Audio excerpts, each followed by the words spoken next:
L'annonce hier de la mort de ma grand-mère me laisse comme un goût amer, car il y avait 10 ans. 10 ans que mes yeux n'avaient plus revu son visage. Entre nous deux, un paysage de grillage et de barrages rendait infranchissable la vingtaine de kilomètres qui nous séparaient. Il paraît qu'elle avait à peine mon âge lorsqu'on a envahi et saccagé son village pour en chasser les habitants. C'était le temps de la fuite, la Nakba.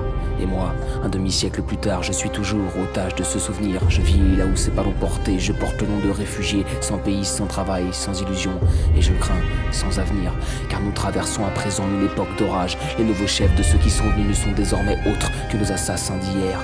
Eux n'ont jamais souhaité le partage d'une terre qu'ils convoitent entière. De la rivière à la mer, ils n'envisagent de paix qu'à travers notre disparition. Leur guerre, ils la mènent contre tout mon peuple, sans exception.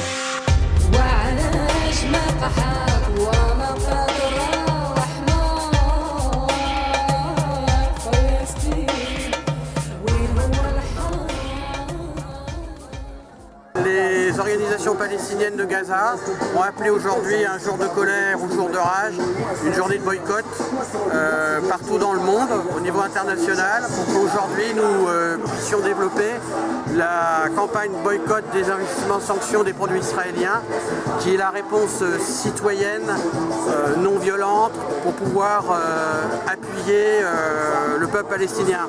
Acheter israélien, c'est acheter des bombes. Dans le cas là, c'était un appel très spécifique sur le boycott qui était par le collectif BDS Orléans.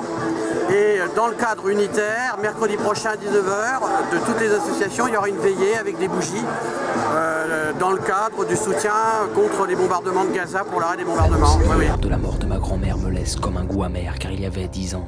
10 ans que mes yeux n'avaient plus revu son visage. Entre nous deux, un paysage de grillage et de barrages rendait infranchissable la vingtaine de kilomètres qui nous séparaient. Il paraît qu'elle avait à peine mon âge lorsqu'on a envahi et saccagé son village pour en chasser les habitants. C'était le temps de la fuite, la Nakba. Et moi, un demi-siècle plus tard, je suis toujours...